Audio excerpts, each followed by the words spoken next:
Hello hello hello hello hello hello. Good evening. शुरू करें। होली छुट्टी मना लिए ना। छुट्टा लाज नहीं हुआ रे, एक सप्ताह छुट्टी मार दिया। हाँ?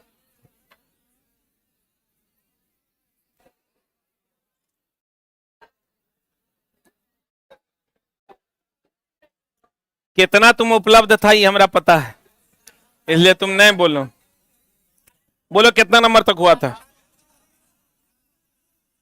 415।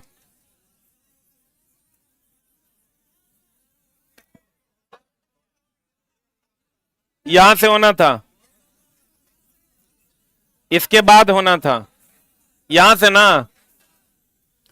अब देखो चला, हम लोग ये पढ़ते हैं। शुरू करें ना, सीधी बात नो बकवास में आपका स्वागत है। आयरन जो है ये ऑक्सीजन से अभिक्रिया करता है। किससे अभिक्रिया करता है? हम लोग पढ़ भी लेते हैं कि आयरन ऑक्सीजन से अभिक्रिया करता है जल की उपस्थिति में। किसकी उपस्थिति में? किसकी उपस्थिति में?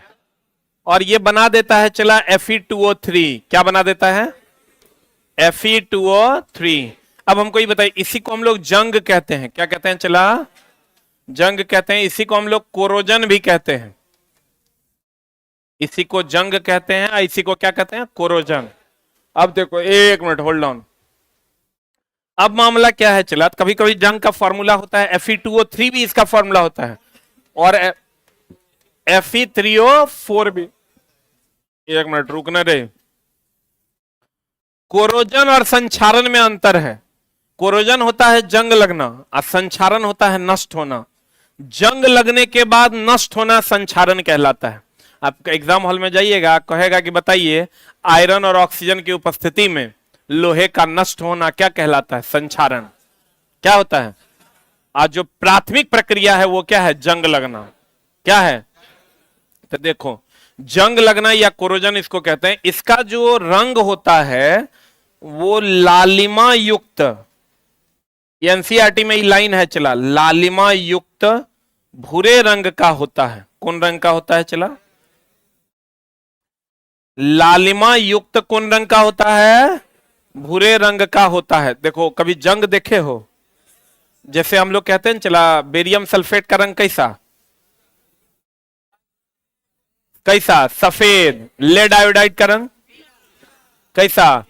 रंग तुमको कुछ ही पूछेगा, ये ध्यान रखना। जो तुमको रंग पूछेगा दोस्त मेरे, एगो पूछेगा बेरियम सल्फेट। बेरियम सल्फेट का रंग कैसा होता है? सफेद। उसके बाद पूछेगा लेड आयोडाइड। लेड आयोडाइड का रंग कैसा होता है? पीला। क्लोरीन रंगहीन होता है। क्लोरीन कैसा होता है चला? ये वो क्वेश्चन है जो तुमको भीड़ से अलग कर देगा। रंगहीन होता है। उसके बाद Fe2O3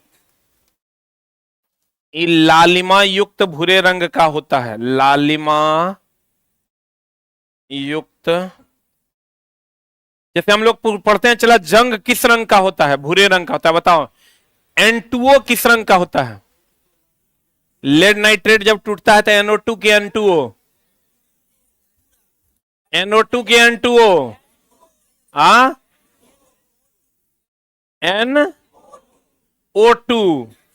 NO2 का रंग कैसा होता है? भूरा। NO2 का रंग कैसा होता है चला? भूरा।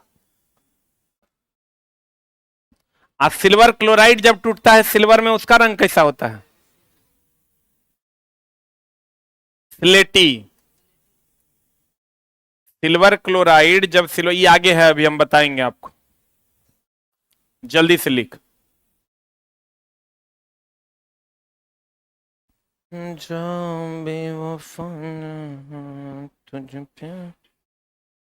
हो गया?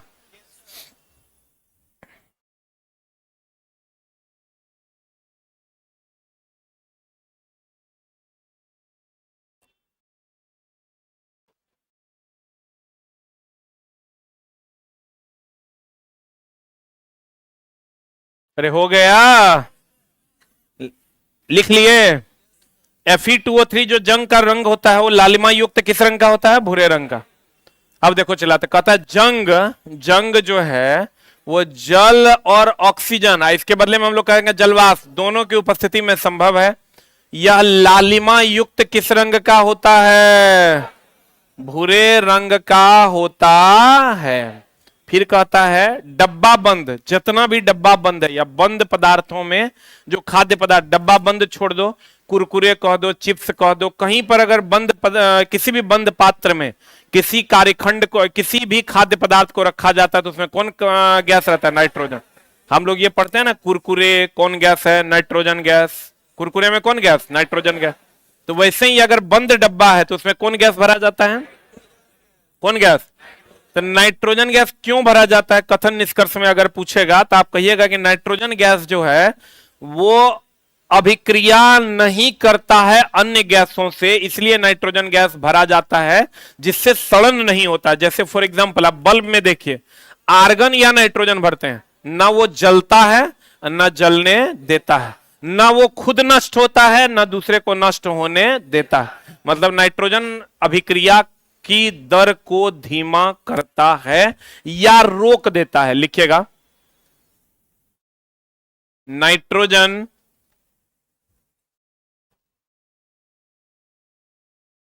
अभिक्रिया की दर को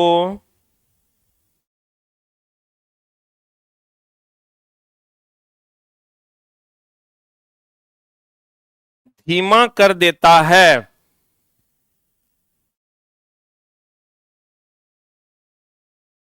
नाइट्रोजन अभिक्रिया की दर को क्या कर देता है? चला, धीमा कर देता है। डब्बा बंद खाद्य पदार्थ कौन गैस का होता है? नाइट्रोजन गैस का पैक होता है। एक बात हमेशा ध्यान रखिएगा, अवक्षेपण अभिक्रिया में जो अवक्षेप बनता है, अवक्षेपण अभिक्रिया की अगर हम बात करें, किसकी बात करें? चला, अवक्षेपण अभिक्रिया की अगर हम बात करें तो अवक्षेपण अभिक्रिया में जैसे लेड आयोडाइड है, यह भी अवक्षेप है। अवक्षेपण अभिक्रिया की अगर हम बात करें, अवक्षेपण अभिक्रिया की अगर हम बात करें तो अवक्षेपण अभिक्रिया में अवक्षेप बनता है। क्या बनता है? चला, और अवक्षेप हमेशा अविलेय होता है। क्या होता है? और ये द्विविस्थापन अभिक्रिया का भी उदाहरण है। इस सब एनसीईआरटी का क्वेश्चन है। कौन अभिक्रिया है?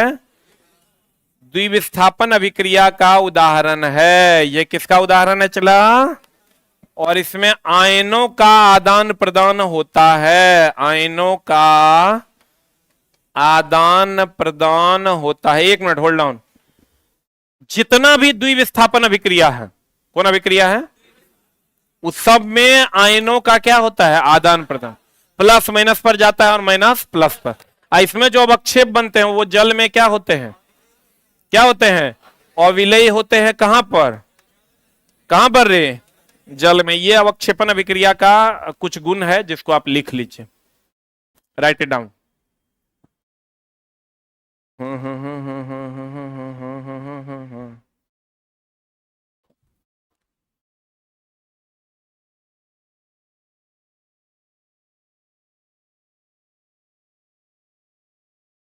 हो गया?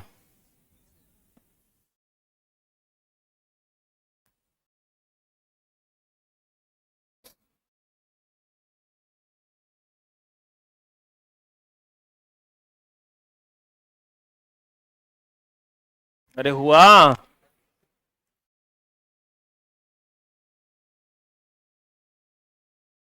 इस सप्ताह जो है चला एकदम 100% कंप्लीट हो जाएगा।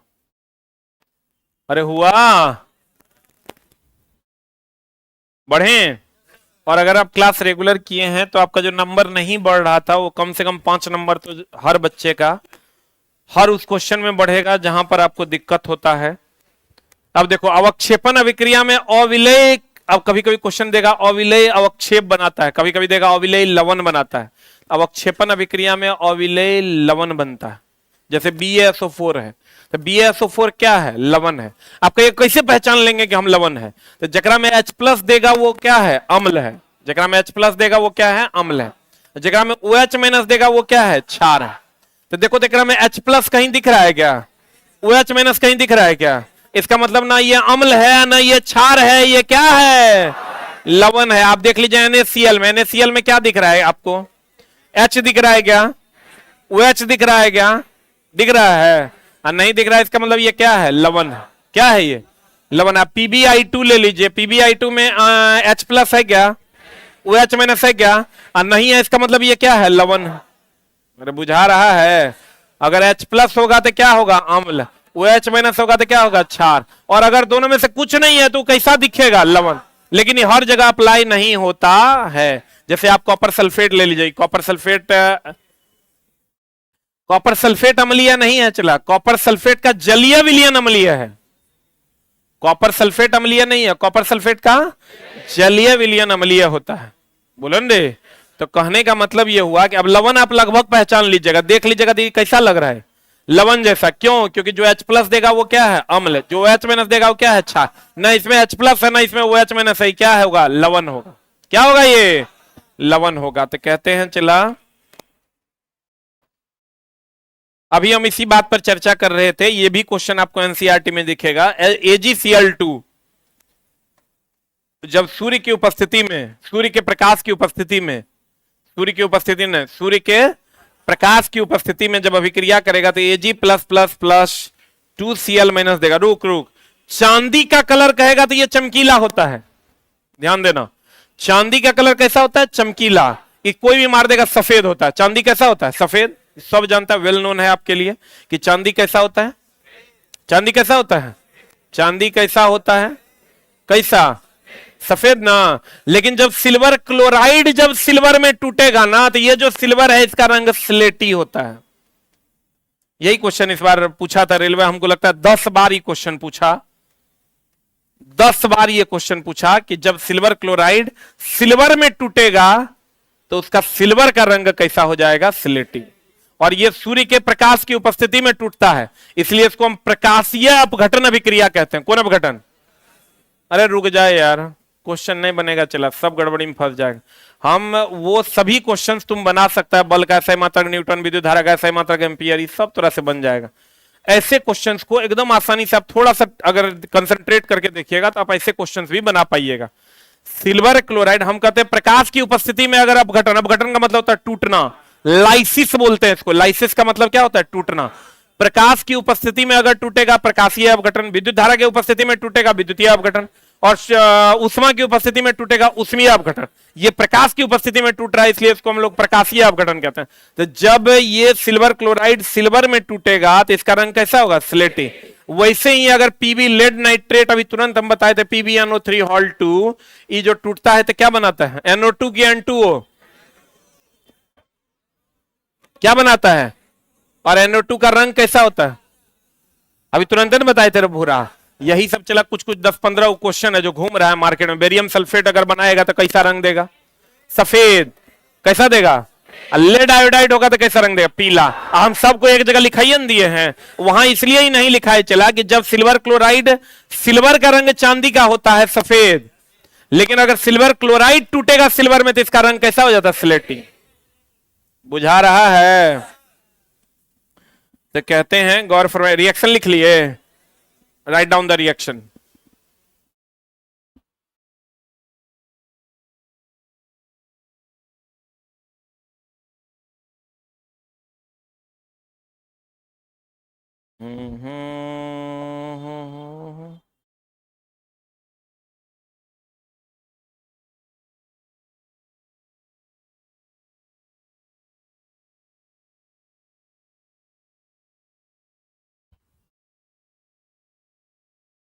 लिख लिए?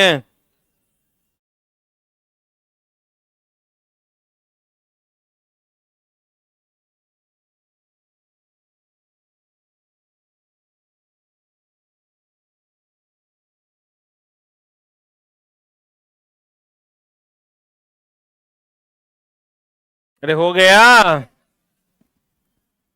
अब देखो, लेड नाइट्रेट के स्थान पर हम लोग, ये हमेशा ध्यान रखिएगा, ये जो हम लोग कहते हैं ना PbNO3 तो क्वेश्चन आता है लेड नाइट्रेट के जगह पर हम लोग किसका उपयोग कर दे? समानार्थी कौन है? Lead acetate. जैसे चला हम लोग कहते हैं चीनी की जगह पर मधु का यूज किया जा सकता है। चीनी भी मीठा है और मधु भी क्या है? मीठा। अब बच्चा चला कोई है उसको कड़वा लग गया तो हम लोग चीनी डाल देते हैं, चीनी नहीं है तो मधु डाल देते हैं। मधु मतलब गुटखा नहीं, मधु शहद। तो लेड नाइट्रेट के जगह पर हम लोग किसका उपयोग कर सकते हैं? लेड एसीटेट का। ये भी इस बार चला सुपर टॉप क्वेश्चन में से एक था। उसके बाद है डिकेंस विधि। कौन विधि चला? याद रखना, डिकेंस विधि Cl2 का निर्माण किया जाता है। ये इंपॉर्टेंट इसलिए है कि ब्लीचिंग पाउडर का निर्माण भी, ब्लीचिंग पाउडर Cl2 का संबंध ब्लीचिंग पाउडर से है, और दैनिक जीवन में हम लोग ब्लीचिंग पाउडर का खूब यूज करते थे ब्लीच करने के लिए, साफ करने के लिए। इसलिए आपको यहां से ये क्वेश्चन पूछेगा। डिकेंस विधि, जैसे हैबर विधि का उपयोग अमोनिया बनाने के लिए, संपर्क विधि से H2SO4 बनता है। ये चला हैबर विधि से क्या बनता है? अमोनिया। और संपर्क विधि से क्या बनता है? Sulphuric acid. ये लिख लो। वैसे ही एक है डिकेंस विधि। कौन विधि है चला?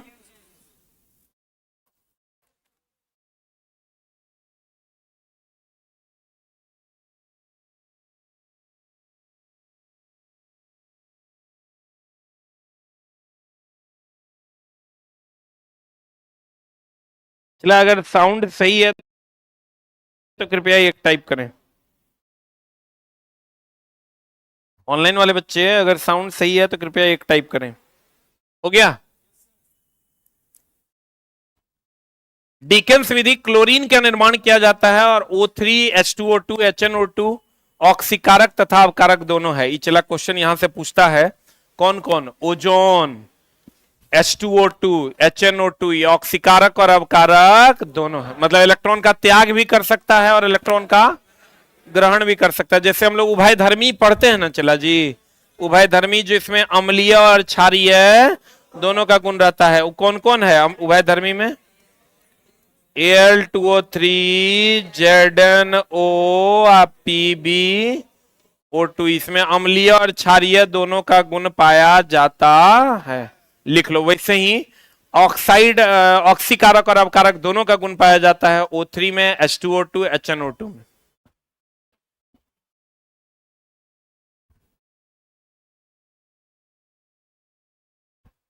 नहीं आ रहा है तो मोबाइल ठीक करवाइए। तो लड़का कहता है आ रहा है तो एक टाइप करें, नहीं आ रहा है तो नहीं आ रहा है तो मोबाइल ठीक करवाना पड़ेगा रे। मोबाइल चला कभी कभी खराब भी हो जाता है। एक वो लड़का है, वो 50 बार मैसेज लिख दिया कि साउंड तो आ नहीं रहा है, पढ़ा क्या रहे हैं पते नहीं चल रहा है, बाकी सबको साउंड जा रहा है। उभयधर्मी बोले तो Al2O3, ZnO और PbO2। तो चला ये सब उभयधर्मी है, इसका मतलब ये अम्लीय भी है और क्षारीय भी। अब चला देखो यहां पर क्या मामला है। अम्ल क्षार सूचक दो प्रकार के होते हैं, हम पीछे भी आपको बताए थे। अम्ल क्षार सूचक जो है, अम्ल क्षार सूचक जो है चला, ये दो प्रकार का होता है। कौन कौन? एक होता है चला प्राकृतिक, और एक क्या होता है? कृत्रिम। प्राकृतिक अम्ल क्षार सूचक में कौन कौन आता है? हाइड्रेंजिया, हाइड्रेंजिया गुल्म का फूल आता है, हाइड्रेंजिया, नाम सुना है रे। उसके बाद पत्ता गोभी, और पिटुनिया, उसके बाद हल्दी। इसमें आओगे तो इसमें आता है मिथाइल ऑरेंज। क्या आता है चला? Methyl orange. और कौन रे? फिनोप्थिलीन।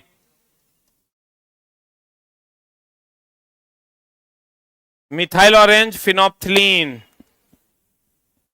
ये कृत्रिम अम्ल क्षार सूचक है। यहां पिटुनिया लिखल है, पिटुनिया की पंखुड़ियां।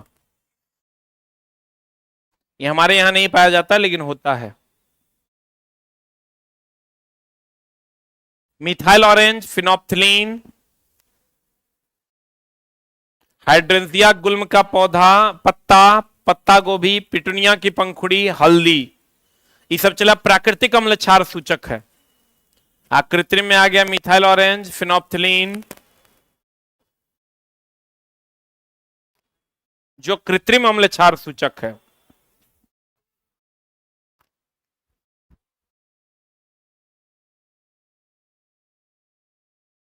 हाँ जी, लाइकेन अम्ल क्षार सूचक है, वो भी प्राकृतिक में आएगा, क्योंकि कवक और शैवाल का क्या है, वो मिश्रण है।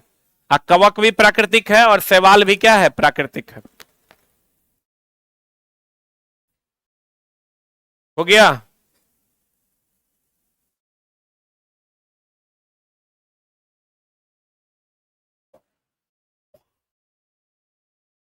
अरे हुआ। प्राकृतिक में कौन कौन आ जाएगा, हाइड्रेंसिया, गुल्म के पौधे, पत्ता गोभी, पिटूनिया की पंखुड़ियां, हल्दी और लाइकेन।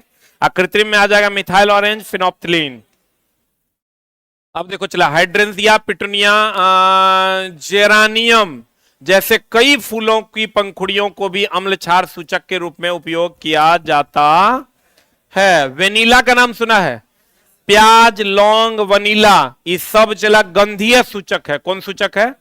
गंध का मतलब होता है घ्राण, गंध का मतलब घ्राण सूचक भी इसको कहते हैं। तो कहते हैं वेनिला, प्याज, लौंग, तेल का उपयोग गंधीय सूचक के रूप में किया जाता है, या इसी को हम लोग क्या कहते हैं, चला घ्राण सूचक कहते हैं। कौन सूचक कहते हैं? घ्राण सूचक कहते हैं। लिख लिए? घ्राण सूचक कहते हैं। अब देखो चला, NaOH जब Zn से अभिक्रिया करेगा तो क्या बना देता है, Na2ZnO2 प्लस H2, इसको हम लोग कहते हैं सोडियम जिंकेट। NaOH जब जिंक से अभिक्रिया करेगा तो बना देगा सोडियम जिंकेट। कभी कभी रिएक्शन दिया हुआ है, पूछता है, ये तो सबको पता होगा। चला, कैल्शियम कार्बोनेट को चूना पत्थर, खड़िया एवं संगमरमर कहते हैं। और ये पानी से अभिक्रिया नहीं करता, अम्ल और क्षार से भी अभिक्रिया नहीं करता, पानी से अभिक्रिया नहीं करता। अगर करता तो संगमरमर हम लोग घर में थोड़े लगा पाते, डेली पोछा लगाते हैं, और डेली पोछा लगाते हैं, पानी से अभिक्रिया करता तो बचता। पानी से अभिक्रिया नहीं करता है। कौन? Calcium carbonate. कैल्शियम कार्बोनेट चला बनता किससे है? CaO। CaO जब CO2 से अभिक्रिया करता है तब बना देता है CaCO3, जिसको हम चूना पत्थर, खड़िया, चौक या संगमरमर कहते हैं।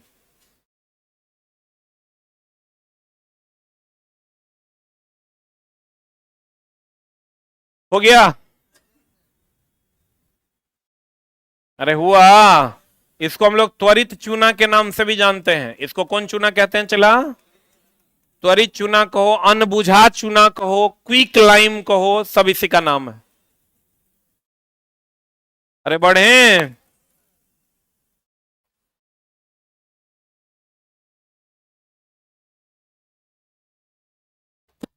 जब वर्षा जल का पीएच का मान 5.5 से कम होगा तो क्या होगा? वो अम्लीय वर्षा होगा। और वर्षा हम लोग क्या कह देते हैं? चला, वर्षा का जल शुद्ध जल है जिसका पीएच मान 7 होता है।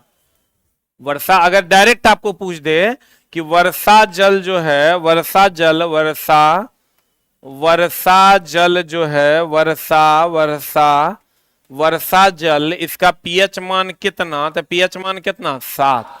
क्योंकि वर्षा जल जो होता है वो चला शुद्ध जल है, और शुद्ध जल का पीएच मान कितना होता है? 7। लेकिन अगर कहेगा अम्लीय वर्षा हो रहा है तो उसका पीएच मान लगभग कितना होता है? 5.5 से कम। बोलो न रे, सीधे ने मार देना है, वर्षा का जल पीएच मान 7, लेकिन अम्लीय होगा तो ऑब्वियस सी बात है 7 से कम होगा। और 7 से कम में भी कितना से कम होगा? 5.5 से कम होगा। कहते हैं शुक्र का वायुमंडल H2SO4 के मोटे श्वेत एवं पीले बादलों से बना हुआ है। यानी शुक्र के बादलों में, वायुमंडल में कौन सा अम्ल है? कौन सा अम्ल है? H2SO4। इसको हम लोग अम्लराज भी कहते हैं। क्या कहते हैं इसको? अम्लों का राजा भी कहते हैं। क्या कहते हैं इसको? अम्लों का राजा कहते हैं। अगला, नेटल के पौधा के कांटे में फॉर्मिक अम्ल पाया जाता है, जिसके इलाज के लिए डॉक पौधे से पत्ती को रगड़ा जाता है। इसलिए चला कि जो नेटल का पौधा है, नेटल का पौधा में फॉर्मिक अम्ल होता है, और जो डॉक का पौधा तुम देख रहे हो इसमें क्षार होता है। क्या होता है? कभी कभार चला गांव घर में भी देखता होगा, कहीं पर कट जाता था तो हम लोग कुछ कुछ खास चीजों की पंखुड़ियों को रगड़ के उस पर डालते थे। वैसे ही अगर गांव घर में देखना किसी को मधुमक्खी काट ले तो उसके ऊपर साबुन देखा, प्याज रगड़ते हुए देखा है, तो प्याज जो होता है वो क्षारीय होता है, और वो जो डंक मारा है उसमें फॉर्मिक एसिड होता है। तो अम्ल और क्षार मिलकर लवण और क्या बनाता है, जल, उदासीन बनाता है। लेकिन अगर आपको क्वेश्चन पूछेगा नेटल के पौधे के कांटे में कौन अम्ल पाया जाता है, फॉर्मिक अम्ल, और इसके इलाज के लिए किस चीज के पौधे की पंखुड़ियां लपेटी जाती है, डॉग की। किसकी, डॉग की। कहता है साधारण नमक, नाम सुना होगा NaCl, और इसका पीएच मान याद रखना 7 होता है। इसका पीएच मान कितना होता है, 7। साधारण नमक का पीएच मान कितना होता है, चला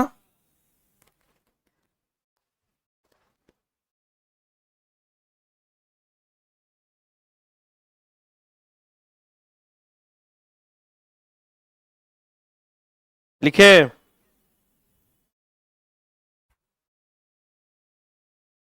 साधारण नमक का पीएच मान कितना, साधारण नमक का पीएच मान होता है चला 7। साधारण नमक का पीएच मान कितना होता है, 7। तो कहते हैं साधारण नमक NaCl के को कच्चे माल के रूप में NaOH, NaHCO3, Na2CO3, CaOCl2 ETC का उपयोग किया जाता है। मतलब ये जो नमक है साधारण नमक का कच्चे माल के रूप में, यानी इस सब बनाने में हम लोग इसका उपयोग करते हैं। चाहे आपको NaOH बनाना है, NaOH बनाना है तब भी NaCl का उपयोग करते हैं। NaOH क्या हो गया, sodium hydroxide, sodium bicarbonate, Na2CO3 sodium carbonate, CaOCl2 bleaching powder, बोलो रे। इस सब बनाने के लिए कच्चा माल के रूप में हम लोग किसका उपयोग करते हैं, NaCl का। किसका उपयोग करते हैं, NaCl का उपयोग करते हैं। Na2CO3 इस बार चला बिहार दरोगा का यही क्वेश्चन था। बिहार दरोगा में पीटी में ही क्वेश्चन पूछा था कि जल की कठोरता को दूर करने के लिए हम लोग किसका उपयोग करते हैं, सोडियम कार्बोनेट का। किसका उपयोग करते हैं। अब जल की कठोरता 2 प्रकार की होती है। चला ये हमेशा ध्यान रखना, पढ़ना और रिजल्ट लेना दोनों अलग अलग बात है। पढ़ना बहुत आसान है, रिजल्ट लेना थोड़ा सा मुश्किल है। वहां 1 नंबर से मामला गड़बड़ा जाता है, 0.25 से मामला गड़बड़ा जाता है। ये इसलिए होता है कि आप जो पढ़ रहे हैं उसको रिजल्ट के लिए नहीं पढ़ रहे हैं, आप समझने के लिए पढ़। रिजल्ट के लिए पढ़िएगा तो एक स्टेप ऊपर जाके आपको पढ़ना पड़ेगा। एक स्टेप जब ऊपर मास्टर पढ़ाएगा तो आप कहेगा धुत ये सब की पढ़ा रहा है तू, ये सब बुझाएगा, ये सब पूछेगा, तो वो चला उससे काम नहीं होना है। ये समझ लो कि वैकेंसी तो चला आ जाएंगी और चली जाएंगी। 1 नंबर का झोल इधर उधर होता है। अब बाकी बच्चे 1 नंबर से तो और जितना वैकेंसी होगा कम से कम 50 गुना बच्चा पीछे रहेगा। जितनी आपकी वैकेंसियां होती है मात्र 1 नंबर से उसका 50 गुना बच्चा पीछे रहता है। इसलिए आपको एक लेवल में जाके कंटेंट को पढ़ना होता है। जैसे हम बोले थे इस बार जो बिहार दरोगा में पूछा टीन वाला जो क्वेश्चन है वो कोई नहीं बनाया, क्योंकि सब जो है उसेंट फलना चिलना रट के गया तो रटले जैसा होगा, चला वो बनेगा नहीं। क्वेश्चन था जबकि एकदम आसान, टीन और जिंक वाला क्वेश्चन था। जो पढ़ा होगा एक लेवल का कंटेंट उससे बन गया। 1 नंबर से किसी का हुआ और किसी का नहीं हुआ। तो लेकिन अगर आप एफर्ट फिर लगाते हैं 4-5 बार, चला ऐसा थोड़े कि पहली बार में आपको सफलता मिल जाएगी।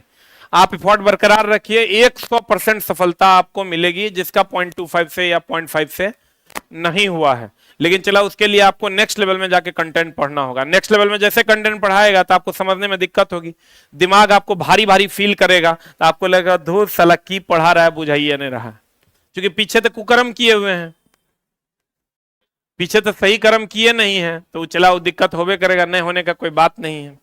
तो तब तुम दोष देगा कि धो ये सब पूछता है, मास्टर तो खाली फालतू कम पढ़ाता है। अब देखो चला Na2CO3 जल की कठोरता, जल 2 प्रकार का होता है। जल 2 प्रकार का होता है, एक होता है मृदु जल और एक होता है कठोर जल।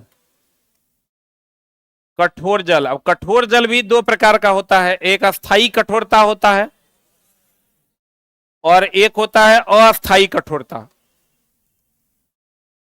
ये अस्थाई कठोरता जो होता है चला, इसको हम लोग पी सकते हैं, इसका यूज करते हैं सब जगह, इसका यूज नहीं करते हैं।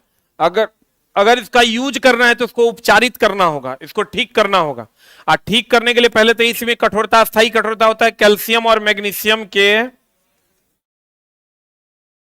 क्लोराइड और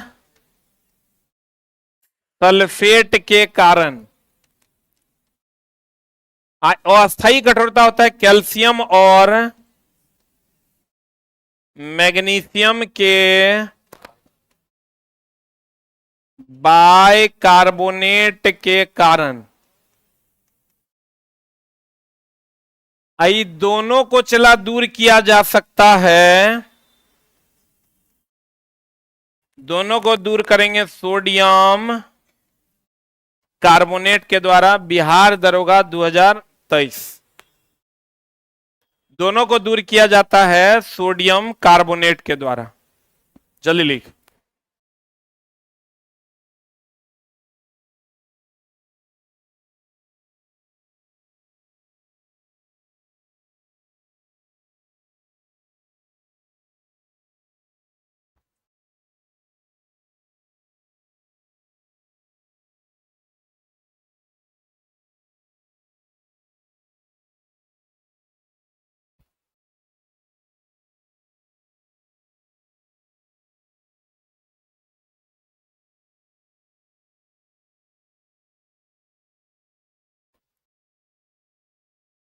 हो गया।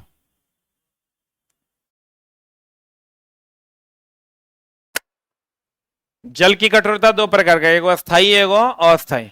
अस्थाई कठोरता कैल्शियम और मैग्नीशियम के क्लोराइड और सल्फेट के कारण, और अस्थाई कठोरता कैल्शियम और मैग्नीशियम के बाइकार्बोनेट के कारण। अब दोनों को दूर किया जाता है किसके द्वारा? सोडियम कार्बोनेट के द्वारा।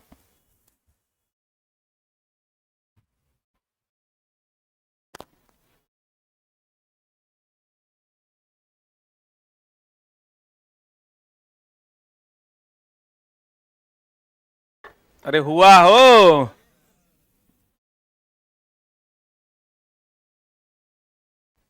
अरे हुआ हो, बढ़े। अब देखो Na2CO3 का उपयोग अभी तुरंत हम बनाए हैं। सोडियम कार्बोनेट जल की अस्थाई और अस्थाई कठोरता दोनों दूर करने के लिए उपयोग किया जाता है। आप जाके देख लीजिएगा, बिहार दरोगा का क्वेश्चन है और बहुत ही सिंपल क्वेश्चन है, एकदम आसानी से अब आप बना पाइएगा। दांत का इनामेल सबसे कठोर भाग है कि मुलायम भाग है? आज दांत का इनामेल भी चला हड्डी है, हड्डी है तो वो कैल्शियम फॉस्फेट का बना होगा। किसका बना होगा? किसका बना होगा? दांत का इनामेल सबसे कठोर अंग है जो किस प्रकृति का होता है? क्षारीय प्रकृति का होता है। अच्छा एक बात बताओ, टूथपेस्ट किस प्रकृति का होता है? टूथपेस्ट जो होता है ये किस प्रकृति का होता है? चला क्षारीय। दांतों में सड़न किसके कारण होता है? दांतों में सड़न अम्लीयता, मुंह की अम्लीयता के कारण होता है। तो जब रात में आप ब्रश करके सोइएगा तो आपके मुंह में जो अम्ल होगा और टूथपेस्ट में जो क्षार होगा वो मिलके उदासीन हो जाएगा, तो ना अम्ल रहेगा और ना दांतों में सड़न होगा। इसलिए रात में क्या करके सोना चाहिए? ब्रश करके सोना चाहिए, जो कि लगभग लोग नहीं करते हैं। खाना खाने वाले स्थिर से सूत जाते हैं, ऐसा नहीं करना चाहिए। अब ब्रश भी लोगों को तो ब्रश करने भी नहीं आता है।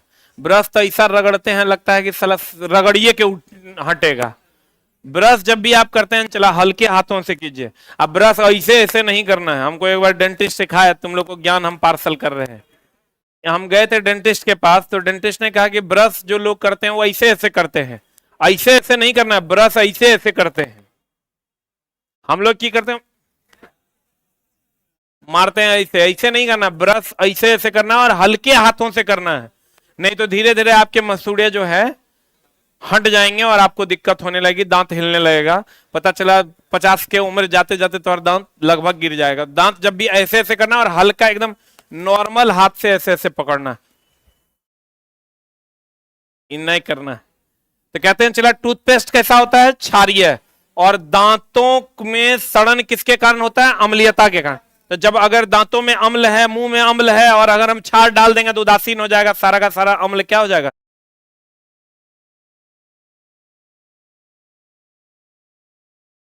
समाप्त हो जाएगा। सांद्र HCl और सांद्र HNO3 कैसा रंग का होता है? पीला हरा। और चला सांद्र NaOH, सांद्र HCl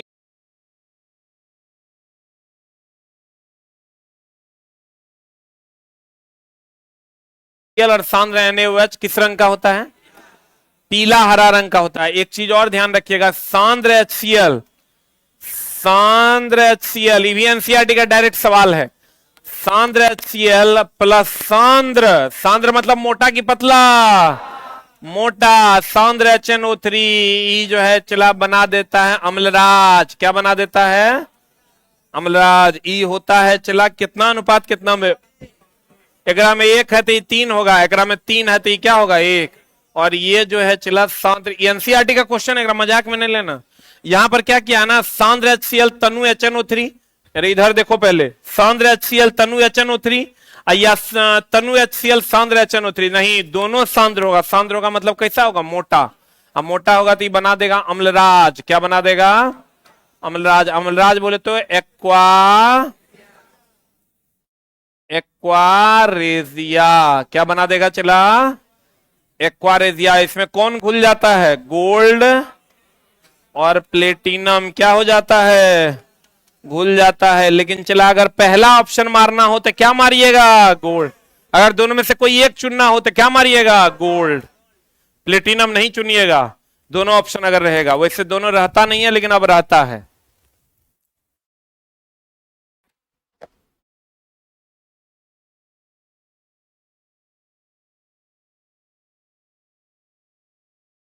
सर मेरे गांव समस्तीपुर में आज गेहूं में आग लगने से पूरा चौर का गेहूं जल गया।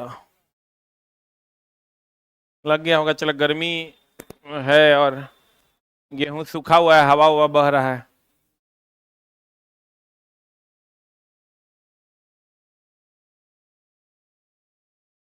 किसान चला बड़ा आशा लगा के रखता है कि गेहूं होगा तो फलना काम करेंगे, चिलना काम करेंगे। हमको लगता है मेरे जुड़े हुए लोग जो हमसे हैं, 10 से 12 लोग ऐसे हैं जो मकई होगा उसके भरोसे हमसे पैसा लिए हुए हैं कि मकई हो जाएगा दे देंगे। अब पता चला गेहूं हो जाएगा दे देंगे। अब पता चला गेहूं होने वाला है, अब बारिश हो गया, सब गेहूं सूत गया और गेहूं उठवे नहीं करेगा, इतने इतने गेहूं होगा। किसान चला समझो बच बचा के ही उसका फसल होता है। कब फसल मरा जाएगा कहना मुश्किल है। तू सब किसान का बच्चा है, सब ये बात जानता होगा। सही तरीके से को पेंट शर्ट नहीं पहन पाया होगा अभी तक। तो अगर किसान का बच्चा होगा तो 2 बीघा 4 बीघा खेत होगा तब वो। कुछ कोई लोग हैं जो व्यवसायी के बच्चे हैं तो उन लोगों के पास पैसा होगा। जो व्यवसायी जिनके पिताजी करते हैं उनको पैसा पे पूरा घमंड रहता है क्योंकि हर महीना उनके घर में पैसा आता है। लेकिन किसान 6 महीना पे उसके घर में पैसा आता है। हमको लगता है 2000-2500 के जींस खरीदने के लिए तोरा 2 क्विंटल अनाज बेचना पड़ेगा तब ने वो जींसवा खरीदाएगा रे। ई तोरा में हिम्मत नहीं है। इसलिए चला जो लोग व्यवसाय से नहीं जुड़े, व्यवसाय से जुड़ा है देखो डेली कपड़ा बदलेगा वो, पैसा का डेली गर्मी देखेगा तुम तो अपने तरफ पता चलेगा। हम कह देंगे कि अगर पिताजी व्यवसाय करते हैं, एकदम चेहरे पे होकर लिखल है कि अगर पिताजी किसान है, तुमको चमकता हुआ चेहरा दिख जाएगा कि अगर बाप गवर्नमेंट जॉब में वो बता देंगे। लेकिन मुफ्त काम अपना टाइम बर्बाद नहीं करेंगे। देखो लड़का में कि लड़की में? लड़की में। देखो बता देते हैं, व्यवसाय की सरकारी नौकरी? सरकारी करे। पापा क्या करते हैं तुम्हारे? बताओ। किसान नहीं ना है, नौकरी करते हैं, धंधा होगा क्या चीज का? अरे बोलो न रे, दुकान है। हाँ ठेकेदार हैं। बाप चला पैसा जगह घर में है होकर बाहर दिखता है पैसा, गरीबों का दिखता है गरीबी। इसलिए हे गरीब लोग कृपया पढ़ाई पे ध्यान दें क्योंकि कलम ही तुम्हारा हथियार है, ठीक है ना? न तो मामला हो जाएगा गड़बड़। करे तो बाबूजी की करते हैं? Stand up. पिताजी नहीं है, क्या करते हैं? हाँ कोर्ट में लिखा पढ़ी करते हैं, जमीन वाला। किसान ने ना है। हाँ किसान का बच्चा हम थोड़ा दिखा देते हैं, देखो किसान का बच्चा है। करे स्टैंड अप। पापा क्या है? बैठो। जो गरीब बच्चा होता है ना, चलो वो अलग है, तो अपनी गरीबी को दूर करना है ना। देखो ये गरीब है, एकदम गरीब है, बेचारा गरीबी से जी रहा है किसी तरह। ई गरीबी को कंटिन्यू नहीं करना है तो पढ़ाई करना होगा, और कंटिन्यू करना है तब तक ठीक है, जैसे चल रहा है वैसे तोरो चलने दो, चलिए रहा है तो और कितना बढ़िया कट रहा है, इसलिए चला। जो लोग अमीर हैं उनकी कोई बात नहीं, अमीरों है चला तो तुमको अपने फर्टिनिटी में उससे बड़ा करके दिखाना होगा, और जो गरीब है उसको तो करना ही करना है, इसलिए चला एकदम ध्यान देके पढ़ाई कीजिए। सांद्र HCl सांद्र HNO3 कितना अनुपात, कितना 3:1। और अगर गोल्ड और प्लेटिनम दोनों घुल जाता है, लेकिन अगर कोई एक ऑप्शन चुनना हो तो क्या चुनेंगे, गोल्ड। और ये तो सबको पता है, सोना सबसे अधिक अधात्वर्णीय और सबसे अधिक तन्य है। अधात्वर्णीयता मतलब पीट कर चादर बनाना, और तन्यता मतलब खींचकर तार बनाना। सही की गलत? आप कहते हैं सोना सबसे अधिक उपयोग में आने वाला तन्य और अधात्वर्धनीय तत्व है। क्षारीय धातु, अब देखो चला, लड़का को पूछता है कि सोडियम बताइए क्या है, तो सोडियम को लड़का कहता है इसको चाकू से काट सकते हैं, यह मुलायम होता है। पढ़े हैं कि नहीं? अरे ये पढ़े हैं, सोडियम को चाकू से काट सकते हैं और ये क्या होता है, मुलायम। क्या होता है? सोडियम को चाकू से काट सकते हैं और यह मुलायम होता है। लेकिन मेरी जाने मोहब्बत, फर्स्ट ए का जो तत्व है, जिसको हाइड्रोजन को छोड़ दीजिए, हाइड्रोजन तो गैस है ना, हाइड्रोजन को छोड़ दीजिए, लीना करो रब से फरियाद, इस सब मुलायम है, ये तो मुलायम है सोडियम, इस सब मुलायम है, इस सब को चला, सारे के सारे मुलायम है और सब के सब क्षारीय है। बोलो हाँ, तो हम कह देते हैं क्षारीय धातु मुलायम। अब मुलायम होगा तो बताओ कम गलनांक की ज्यादा गलनांक? जल्दी गलेगा ना। और ठोस होगा तो, कठोर होगा तो अधिक गलनांक, बोलवे नहीं करेगा। यहां आप क्षारीय धातु कह दीजिए या यूं कह दीजिए फर्स्ट ए के तत्व। कौन तत्व? ये पता है ना, चलो फर्स्ट ए को क्षारीय धातु वर्ग कहते हैं और सेकंड ए को क्षारीय मृदा धातु वर्ग। बोलो रे, कहते हैं क्षारीय धातु मुलायम तथा कम गलनांक का होता है और इसे चाकू से काटा जा सकता है। सिल्वर एवं गोल्ड अत्यंत अधिक ताप पर भी ऑक्सीजन से अभिक्रिया नहीं। आप चला बताइए, चांदी और सोना अगर अधिक ताप पर ऑक्सीजन से अभिक्रिया कर ले तो पता चला, सोनार को देखे हैं? सोनार को देखे हैं? सोनार क्या करता है, सोना ले लेता है और अगर डायरेक्ट करे सोनार, सुना रहे हैं तुम? स्टैंड अप, सुना रहे हैं तुम? हाँ देखो, इसकी मुस्कुराहट बता रही है कि सुनार है। बागेश्वर के बाद चला हम ही हैं। अच्छा एक बात बताओ ईमानदार से, हमको तुम कभी बताया है कि हम सुनार हैं? कभी बताया है? अभी इससे बात कर रहा था, वो एक्सप्रेशन से लग रहा था इसका दोस्त इसकी ओर ऐसे देख रहा था, अरे सुनार तू ही तो है। हम बुझ गए कि छोटा सुनार है ये, बैठो, यही बात ना था रे। ये चला, ये दोनों जो आपस में आंख से जैसे देखा ना, उससे लग गया कि छोटा जो है सोनार है। अब सोनार क्या करता है, यही सब उचला बाबा लोग करते हैं। तुम जैसे जाएगा ना, कहेगा हाँ बाबा कल्याण करो, वो उम्र देख के कह देगा, उम्र देख लिया कि 26-27 है, विवाह में समस्या है, जल्दी दूर होगा, नौकरी की समस्या है। आज जैसे देख लेगा बुढ़वा है, कह देगा सामाजिक पारिवारिक कलह, बेटा बहुत दिक्कत कर रहा है, बेटा और बहू से तुम बहुत परेशान। जी बाबा जी बहुत परेशान। तो कहते हैं चला कि सिल्वर की अगर हम बात, उम्र देख के अपने देख लेगा, छोटा बच्चा बुझ जाता है, WBC अगर बहुत ज्यादा जनरेट नहीं हुआ होगा, रोग प्रतिरोधक क्षमता अगर बढ़िया रहा होगा, कहेगा हाँ आपके बच्चे हैं, बच्चा लेके तुम जाओ, कहेगा हाँ बच्चे के स्वास्थ्य पे असर रहता है, कहेगा हाँ अरे छोटा बच्चा का तबियत हमेशा खराबे रहता है, क्योंकि WBC धीरे धीरे बनता है, ठीक ना। वो 10 साल का, 8 साल 7 साल का होगा तब तक उसका तबियत सर्दी खांसी बुखार लगा हुआ रहता है, तो वो जानता है कि भैया बच्चा है तो तबियत खराब होवे करेगा। जैसे तुम बच्चा लेके पहुंचा छोटका, कहेगा हाँ बच्चे का स्वास्थ्य ठीक नहीं रहता, बाबा कल्याण करो बाबा। अरे छोटा, कहते हैं सिल्वर एवं गोल्ड कौन कौन चला, अत्यंत अधिक ताप पर भी ऑक्सीजन से अभिक्रिया नहीं करता। अगर यह अभिक्रिया करता तो हम लोग उतना ताप पर उसको पिघलाते हैं, सोनार उसको फू फू करके जो पिघलाता है वो पूरा पिघल जाता है। ऑक्सीजन से अभिक्रिया करता है तो ऑक्साइड बना देता, लेकिन वो ऑक्साइड बनाता नहीं है। इस बार बीपीएससी टीचर TRE 3.0 में क्वेश्चन पूछा था, चांदी, सोना और प्लेटिनम, खास करके सोना और प्लेटिनम मुक्त अवस्था में पाए जाते हैं, ये किसी से अभिक्रिया नहीं करते। अगर सोना और प्लेटिनम किसी से अभिक्रिया करता है, करता चला तो सोना आप पहने हुए हैं, वो अभिक्रिया करके धीरे धीरे अपना रंग साफे बदल देता। बोलो ना रे। सिल्वर और गोल्ड अत्यधिक ताप पर ऑक्सीजन से अभिक्रिया करता कि नहीं करता? नहीं करता। सोडियम और पोटेशियम ठंडे जल के साथ तेजी से, ये बात हमेशा ध्यान रखना चला। फर्स्ट ए का जितना भी तत्व है, हे लीना करो रब से फरियाद, तो फर्स्ट ए का जितना भी तत्व है इसको कहां डुबा कर रखते हैं? कहां डुबा कर रखते हैं? केरोसिन में डुबा कर रखते हैं। अगर इसको जल में डाल दीजिएगा तेजी से अभिक्रिया कर लेगा।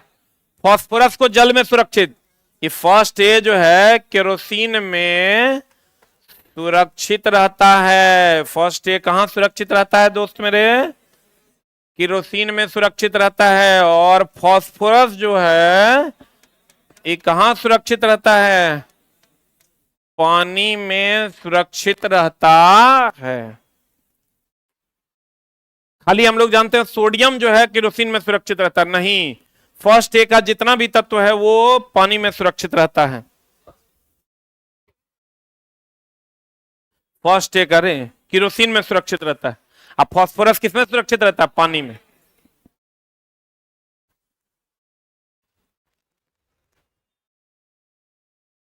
हो गया?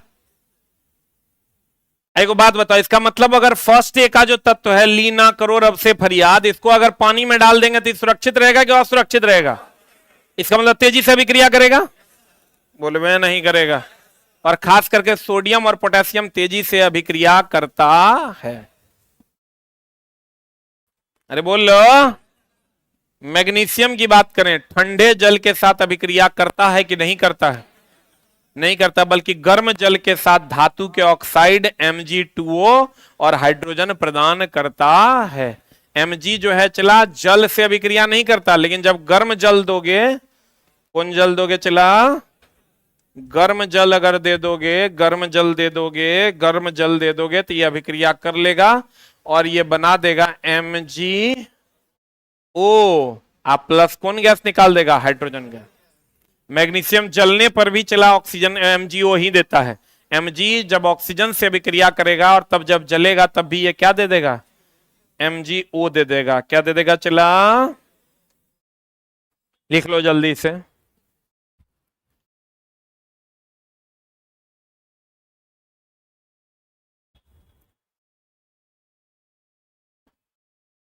हो गया?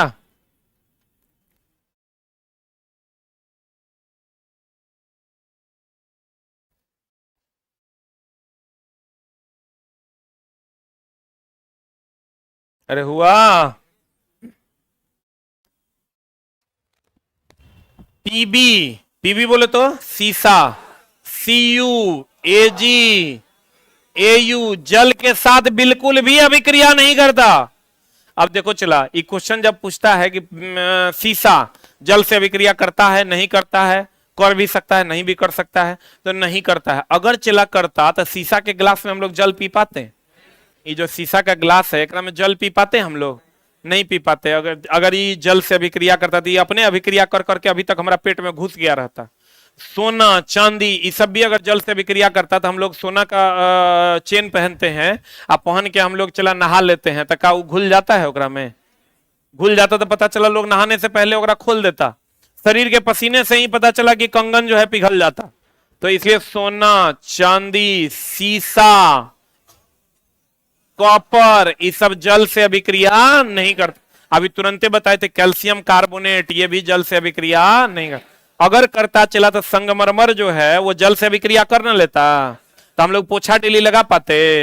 तो कहते हैं PbCu AgAu जल के साथ बिल्कुल भी अभिक्रिया नहीं करता। सबसे कम अभिक्रियाशील वाला धातु स्वतंत्र अवस्था में पाया जाता है, यही पूछा इस बार बीपीएससी टीआरई में, बीपीएससी टीआरई 3.0 में। बीपीएससी टीआरई 3.0 का ये सवाल है चला कि सबसे कम अभिक्रियाशील वाली धातु और स्वतंत्र अवस्था में पाया जाता है कौन? चांदी, सोना, प्लेटिनम, कॉपर। इस सबसे कम अभिक्रियाशील है क्योंकि ये रिएक्टिविटी सीरीज में भी सबसे नीचे है। और सबसे अधिक अभिक्रियाशील कहेगा सोडियम और पोटेशियम। इसी को बढ़ा के लिख लो। ये तो जानते हो, चला बताओ सोना चांदी कॉपर केकरो से अभिक्रिया करता है? करता है। करता तो हम लोग सोने का यूज आभूषण बनाने में कभी कर पाते, लेकिन चला सोडियम लेकिन लेकिन लेकिन सोडियम और पोटेशियम, सोडियम और कौन चला, पोटेशियम जल से, किससे, जल से तेजी से अभिक्रिया करता है। सोडियम और पोटेशियम जल से तेजी से अभिक्रिया करता है, जबकि सोना, चांदी, कॉपर, प्लेटिनम ये सब जल से अभिक्रिया नहीं करता है और स्वतंत्र अवस्था में पाया जाता है। किस अवस्था में पाया जाता है? जैसे अभी आप बताइए तो कहीं पर सोडियम आप देख रहे हैं, कहीं पर रखल है स्वतंत्र अवस्था में, कहीं पर सोडियम देख रहे हैं क्या? लेकिन सोना देख रहे हैं कि नहीं देख रहे हैं? बोलो न रे, इसका मतलब सोना भी देख रहे होंगे, चांदी भी देख रहे हैं, कॉपर भी देख रहे हैं, प्लेटिनम आप नहीं देख पा रहे हैं, लेकिन सोना, चांदी, कॉपर, प्लेटिनम ये स्वतंत्र अवस्था में पाया जाता है, क्योंकि ये किसी से अभिक्रिया नहीं करता। कुछ लोग चांदी पर डाउट करेंगे, चांदी तो काला हो जाता है, तो वो उसका अपवाद है कि चांदी जो है वो कुछ समय के बाद कैसा हो जाता है, काला। लेकिन शुद्ध चांदी लीजिएगा तो जल्दी काला नहीं होगा। अब देखो चला, Cu एवं Ag यानी कॉपर और चांदी अपने सल्फाइड एवं ऑक्साइड के रूप में भी संयुक्त अवस्था में पाया जाता है। यह क्वेश्चन बिहार दरोगा में इस बार पूछा था।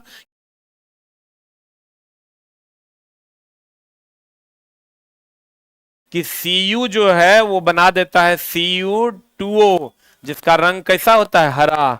यही क्वेश्चन पूछा था इस बार बिहार दरोगा 2023 में पीटी में। Ag जो है वो Ag2S बना देता है। क्या बना देता है? Ag2S, और इसका रंग कैसा होता है, काला। कैसा होता है चला, काला।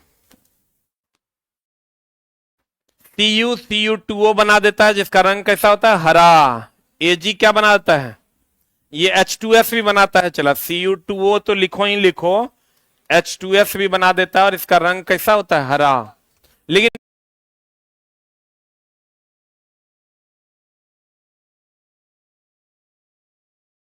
यहां लाइन कुछ और है, बढ़िया से देखिएगा।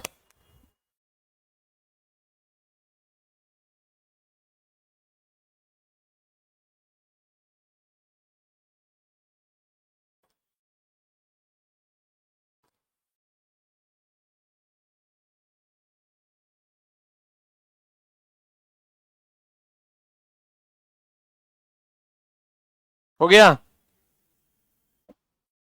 अरे हुआ।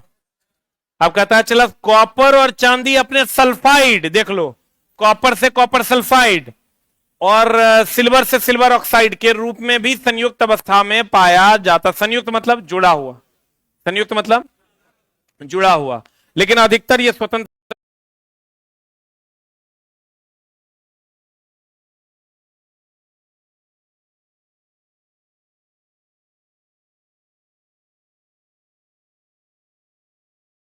अवस्था में पाया जाता है। अधिक अभिक्रियाशील वाले धातु, अधिक अभिक्रियाशील वाले धातु कौन कौन हो गया? चला हम बोले, sodium, potassium, sodium, potassium, calcium, magnesium, aluminium. अधिक अभिक्रियाशील वाले धातु स्वतंत्र रूप में नहीं पाए। आप खाली सोना अकेले देखिएगा, लेकिन पोटेशियम अकेले नहीं देखिएगा, सोडियम अकेले नहीं देखिएगा। सोडियम को देखिएगा NaOH के साथ, फलना के साथ, चिलना के साथ, क्योंकि यह दूसरे से अभिक्रिया करके एक दूसरे को आपस में क्या कर लेता है, जोड़ लेता है। बोलवे नहीं करेगा। कहते हैं अधिक अभिक्रियाशील वाले धातु स्वतंत्र रूप में नहीं पाए जाते हैं। जैसे जो अधिक अभिक्रियाशील है चला, वो स्वतंत्र रूप में अकेले कभी नहीं पाया जाएगा, वो किसी न किसी से जुड़ जाएगा। बोलो हाँ। जो अधिक अभिक्रियाशील है वो किसी ना किसी से जुड़वे करेगा, वो स्वतंत्र अवस्था में पाया नहीं जाएगा। अभी आप कहीं पर भी आप देखिएगा, जो ज्यादा अभिक्रियाशील है वो किसी न किसी के तरफ हो जाएगा, वो न्यूट्रल नहीं रह सकता है। जैसे सोडियम ले लीजिए, अकेले नहीं होगा, NaOH होगा। सोना अकेले होगा, चांदी अकेले होगा, क्यों? क्योंकि ये अभिक्रियाशील नहीं है। लेकिन अन्य चीजें जो है, जैसे सोडियम हो गया, पोटेशियम हो गया, कैल्शियम हो गया, ये किसी के साथ जुड़ा हुआ होगा, अकेले नहीं होगा। कहते हैं अधिक अभिक्रियाशील वाले धातु स्वतंत्र रूप में नहीं पाए जाते हैं, इसलिए इसे विद्युत अपघटन विधि द्वारा प्राप्त किया जाता है। Sodium, potassium, calcium, magnesium, aluminium, इस सबको कौन विधि द्वारा प्राप्त करते हैं? विद्युत अपघटन। इस सब चला पिछले बार का पूछा हुआ क्वेश्चन है। कौन विधि द्वारा प्राप्त करते हैं? विद्युत अपघटन। अब विद्युत अपघटन क्या है? विद्युत धारा दे के अपघटित करना अर्थात तोड़ना विद्युत अपघटन कहलाता है। तो आपको क्वेश्चन पूछेगा कि बताइए सोडियम पोटेशियम, मिला भी होगा, हम लोग टेस्ट के दौरान ये क्वेश्चन पढ़ते भी थे, सोडियम पोटेशियम या कैल्शियम ये किस विधि द्वारा प्राप्त किए जाते हैं? तो हम कहेंगे विद्युत अपघटन विधि। कौन विधि द्वारा?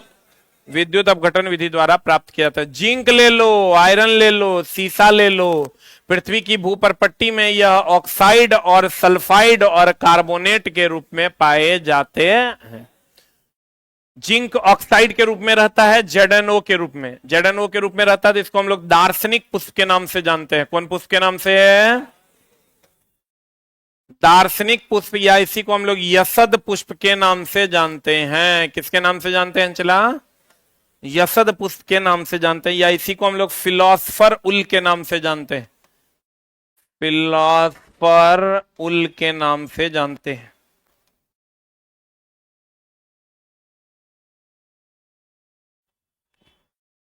किसके नाम से जानते हैं चला?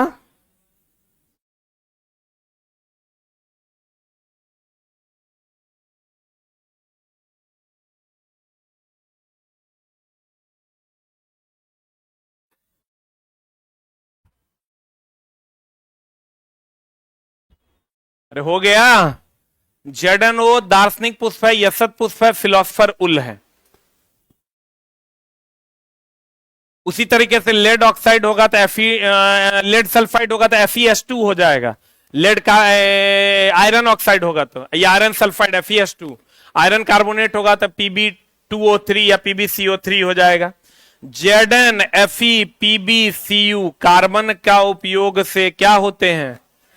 अपचयित होते हैं। अपचयित होना मतलब ऑक्सीजन को जोड़ना कि हटाना? अरे ऑक्सीकरण, उपचयन, अपचयन। ऑक्सीकरण, उपचयन, अपचायक, अवकरण, अपचयन, उपचायक, यानी इसमें ऑक्सीजन हटाना कि जुटना? वेरी गुड, ऑक्सीजन का हटना और हाइड्रोजन का जुटना। इस किसका उपयोग करके होगा? किसका उपयोग करके? कार्बन का। जिंक, आयरन, सीसा और कॉपर कार्बन का उपयोग करके अपचयित होते हैं। किसका उपयोग करके चला? कार्बन का उपयोग करके अपचयित होते हैं। एजी बोले तो चांदी, सोना, प्लेटिनम प्राकृतिक अवस्था में उपस्थित होते हैं। यही क्वेश्चन था जो हम आपको बोले बीपीएससी में इस बार टीचर वाले में। सोना, चांदी और कौन? प्लेटिनम। कॉपर, अगर तुमको कॉपर और सोना या कॉपर और प्लेटिनम में कोई एक चुनना होगा तो क्या चुनना? प्लेटिनम या सोना चुनना। कॉपर को नहीं चुनना क्योंकि चला उस पर सल्फाइड का परत जम जाता है जो हरे रंग का हो जाता है। तो कहते हैं ये प्राकृतिक अवस्था में पाए जाते हैं। कार्बोनेट अयस्क किस विधि द्वारा शुद्ध किए जाते हैं? निस्तारण। सल्फाइड अयस्क भंजन या फेन उत्प्लवन, या लिख लो फेन उत्प्लवन विधि द्वारा इसको शुद्ध किया जाता है। सल्फाइड अयस्क का निष्कर्षण फेन उत्प्लवन या भंजन विधि द्वारा शुद्ध किया जाता है। बताओ अविलेय अशुद्धि, अभी तुरंत हम बताए थे चला। अविलेय अशुद्धि जैसे ये चला, अगर कोई विद्युत अपघटन की क्रिया है, इसमें एनोड है और कैथोड है। कौन कौन है चला? एनोड और कैथोड है। तो अविलेय अशुद्धि जो एनोड तली पर विक्षेपित हो जाता है, ये एनोड के तली पर मान लो ये विक्षेपित हो गया, तो विक्षेपित हो जाना, तो इसको हम लोग जो ये विक्षेपित होता है या जमा होता है, इसको हम लोग एनोड पंक कहते हैं। क्या कहते हैं चला? क्या कहते हैं इसको? एनोड पंक। पंक का मतलब अशुद्धि होता है। पंकित जल नाम सुने हो? अशुद्ध जल। पंकित जल मतलब अशुद्ध जल। एगो चीज का और ध्यान रखना, अल्युमिनियम पर जो परत जमता है, अल्युमिनियम पर जो परत जमता है ऑक्साइड का, वो होता है Al2O3। याद रखिएगा, अल्युमिनियम पर जो परत जमता है ऑक्साइड का, वो क्या होता है चला?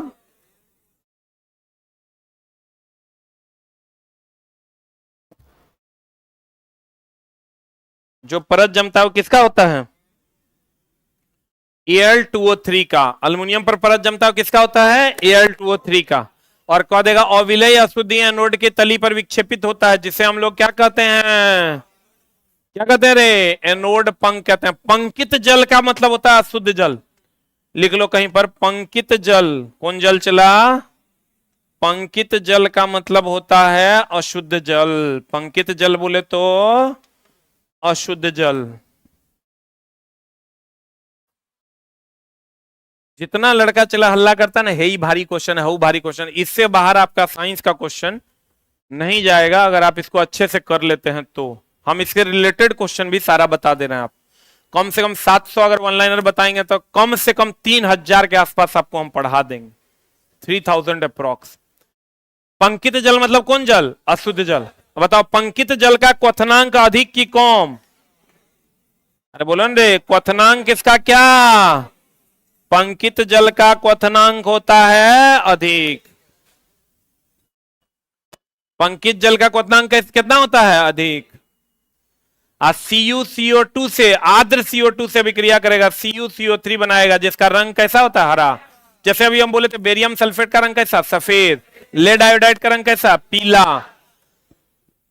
NO2 का रंग कैसा? भूरा। सिल्वर का रंग है, सिल्वर क्लोराइड सिल्वर में बनेगा तो स्लेटी। वैसे ही चला, जब CuCO2 से विक्रिया करेगा, CuCO3 बनाएगा, जो कैसा रंग का होगा? हरा। और हम ये भी बताए थे, कॉपर पर हरे रंग का परत जमता है, चांदी पर काले रंग का परत जमता है। बोलो रे, कॉपर पर कैसे रंग का?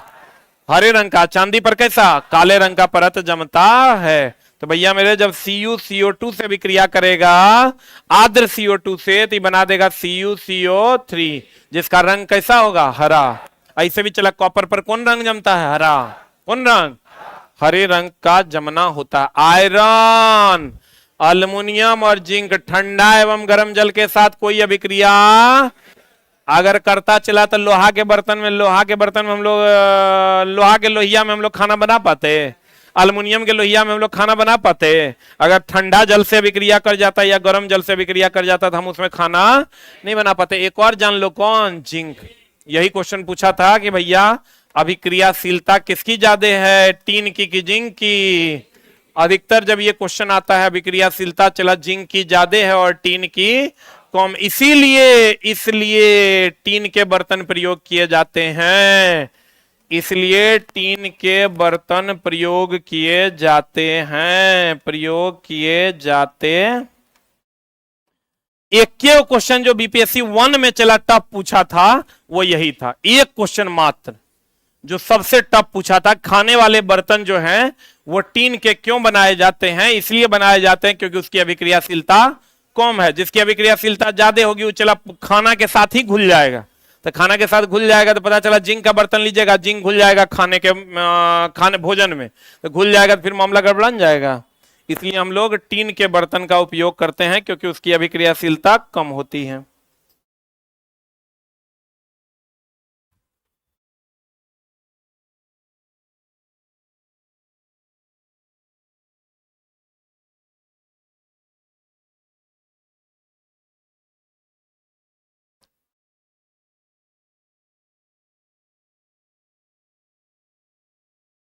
हो गया?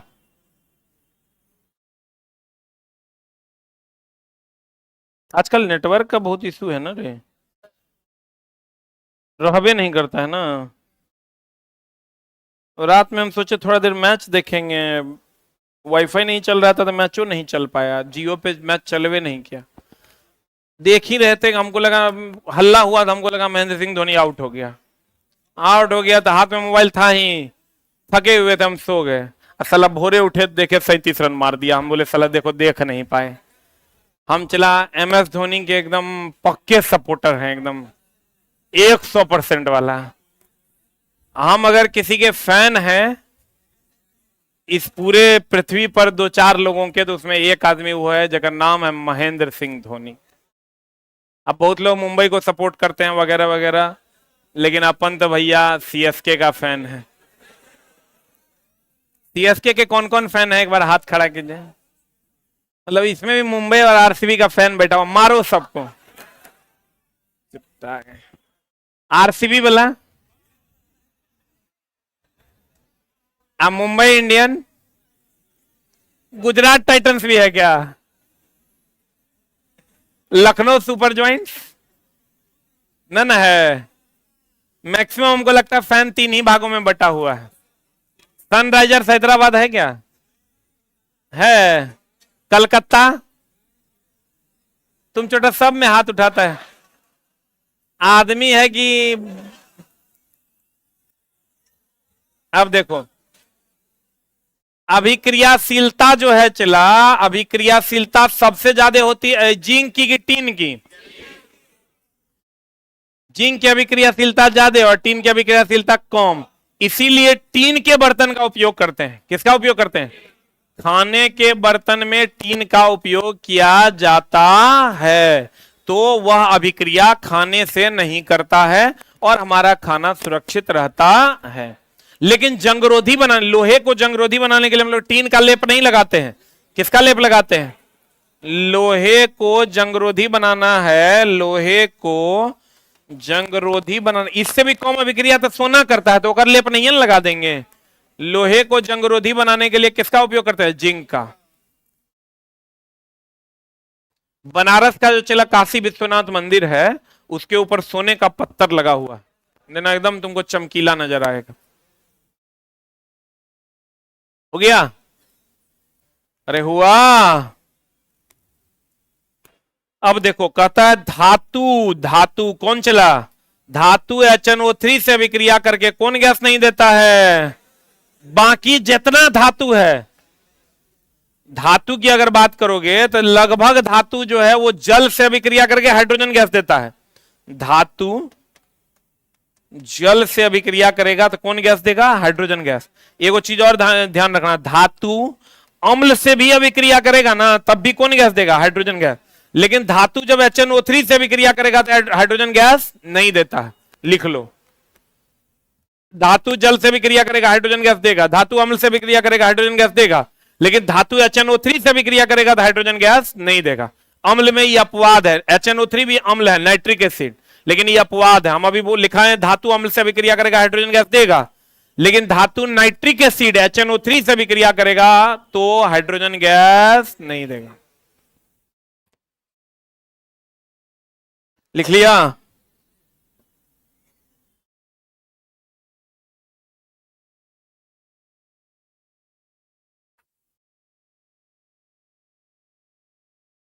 अरे हो गया। धातु HNO3 से विक्रिया करके कौन गैस देगा? हाइड्रोजन गैस देगा कि नहीं देगा? नहीं देगा। लेकिन अगर सीधा पूछ दे तुमको धातु अम्ल से विक्रिया करेगा तो कौन गैस देगा? कौन गैस देगा? Hydrogen gas. बोलो हाँ। धातु अम्ल से अभिक्रिया करेगा हाइड्रोजन गैस देगा, लेकिन धातु नाइट्रिक अम्ल से अभिक्रिया करेगा तो हाइड्रोजन गैस नहीं देगा। ये ध्यान रखना। और धातु जल से अभिक्रिया करेगा तब भी कौन गैस देगा? कौन गैस देगा? Hydrogen gas. तो कहते हैं चला, स्टेनलेस स्टील में कौन कौन तत्व होता है? आयरन, निकेल, क्रोमियम और कार्बन। पूछता है चला, स्टेनलेस स्टील जंगरोधी होता है क्योंकि इसमें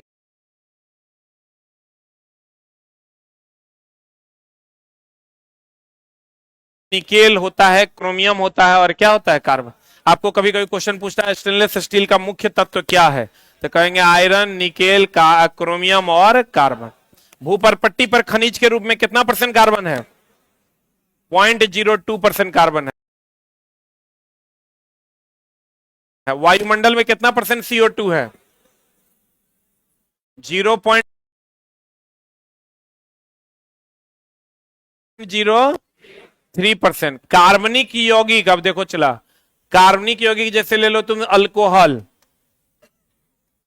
ये कार्बन है ना इसमें, ये कार्बनिक है, लेकिन ये विद्युत का कुचालक है। क्यों जानते हो? विद्युत का सुचालक होने के लिए आयन में टूटना जरूरी है, क्योंकि आयन के कारण ही विद्युत धारा का प्रवाह होता है। किसका प्रवाह होता है? आयन के कारण ही विद्युत धारा का प्रवाह होता है। और कार्बनिक यौगिक आयन में नहीं टूटते हैं। टूटते हैं कि नहीं टूटते हैं? नहीं टूटते हैं, इसलिए कार्बनिक यौगिक विद्युत के कुचालक हैं। विद्युत के क्या हैं? आयनिक यौगिक विद्युत के सुचालक हैं, क्योंकि वो आयन में टूट जाते हैं, लेकिन कार्बनिक यौगिक विद्युत के कुचालक हैं क्योंकि वो आयन में नहीं टूटते हैं। पता नहीं बुझा रहा है कि नहीं? क्योंकि विद्युत की सुचालकता के लिए आयन में टूटना आवश्यक है, आयन का होना आवश्यक है। लिखिएगा, विद्युत की सुचालकता के लिए, विद्युत की सुचालकता के लिए आयन में टूटना आवश्यक है, आयन में टूटना आवश्यक है क्योंकि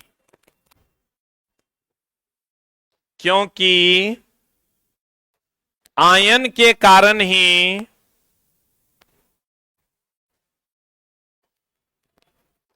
विद्युत धारा का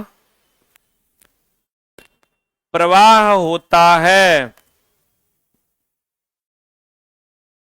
क्योंकि आयन के कारण ही किसका प्रवाह होता है, विद्युत धारा। अब देखो कार्बनिक यौगिक आयन में नहीं बनता है, आयन नहीं बनाता है, क्या नहीं बनाता है, इसलिए यह विद्युत का क्या है, सुचालक होता है। लेकिन आयनिक यौगिक आयन बनाता है, इसलिए वो विद्युत का क्या है, सुचालक। बता, बायोगैस और सीएनजी अर्थात रसोई ईंधन का मुख्य घटक। अब देखो चला, जैसे मेरे बुक में चला लिखा हुआ है बायोगैस का मुख्य घटक मीथेन है, सीएनजी का मुख्य घटक मीथेन है, लेकिन अब हम अपने बुक में ये लाइन ऐड करने वाले हैं कि रसोई ईंधन का भी मुख्य घटक मीथेन है।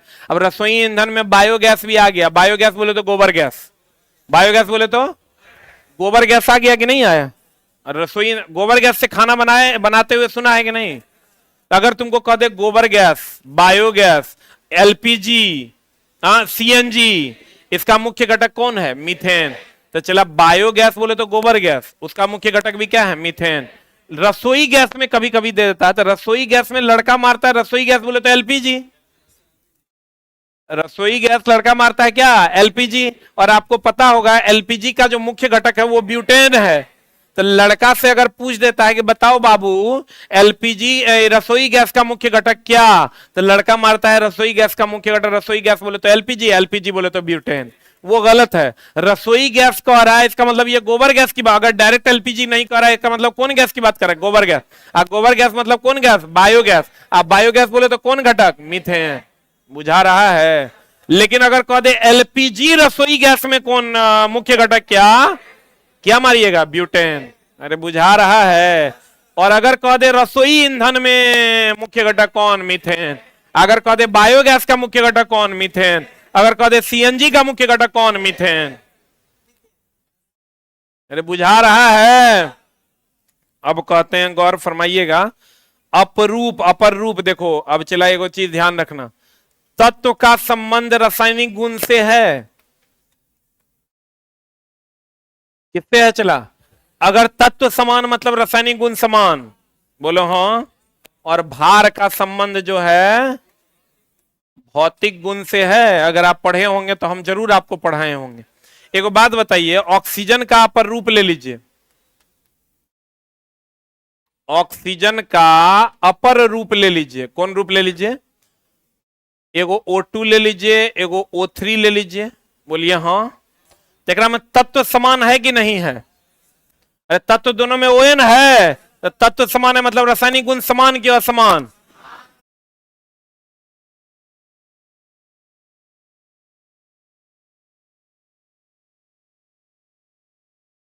तत्व समान है मतलब रासायनिक गुण समान की असमान।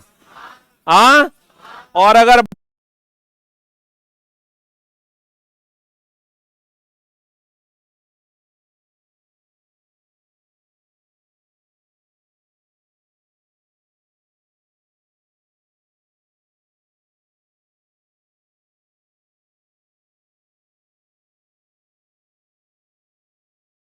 भार अलग अलग होगा कि सेम होगा, अगर 16 दूनी 32, अगर 16 तिया 48, तो भार अलग अलग हो जाएगा। भार अलग अलग हो जाएगा तो भौतिक गुण अलग अलग कि सेम, अलग अलग ना।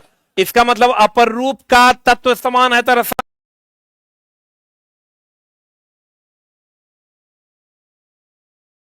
गुण समान। अब भार अलग अलग है तो भौतिक गुण अलग अलग। चला तुम समझो कि हम बहुत सारा चीज सीख रहे हैं। अब जो हम पहले क्या पढ़ाते थे, हम पढ़ाते थे समस्थानिक कार्बन 612, कार्बन 614, बोलो हाँ। तो हम कहते थे देखो बाबू एक द्रव्यमान अलग अलग है तो रासायनिक भार अलग अलग है तो भौतिक गुण अलग अलग।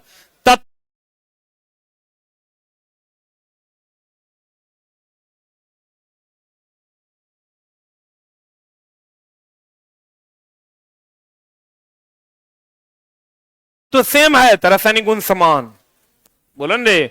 लेकिन अब हम अपने में भी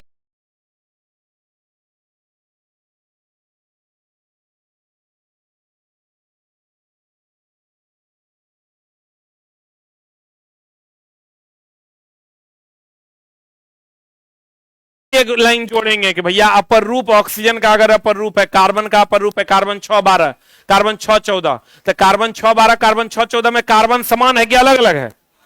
तो तत्व समान है, मतलब रासायनिक गुण समान होगा। और भार अलग अलग है तो भौतिक गुण क्या हो जाएगा? अलग अलग। बोलबे नहीं करेगा।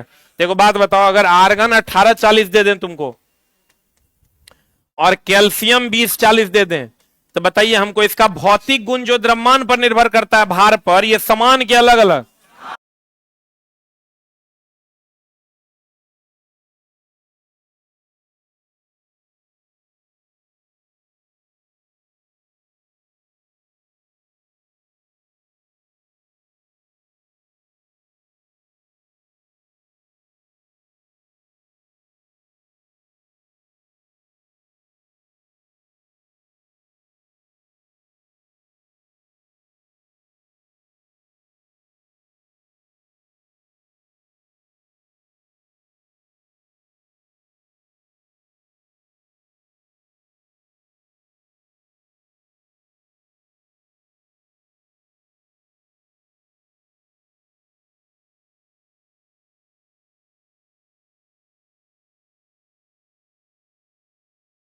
को और कैल्शियम 2040 दे दें, तो बताइए हमको इसका भौतिक गुण जो द्रव्यमान पर निर्भर करता है, भार पर, ये समान के अलग अलग? हाँ। और रासायनिक गुण जो तत्व पर निर्भर करता है, अलग अलग। बुझाया कि नहीं बुझाया? बोलन रे। यही वो एक नंबर है चला जो तुमको भीड़ से अलग करके जॉब दिलवा देगा, ठीक है। लेकिन वो एक नंबर के लिए आपको मेहनत करना पड़ेगा। अब देखो चला,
के कारण, किसके कारण? इसका मतलब कोई भी चीज अगर आपके पास है, आप उसको,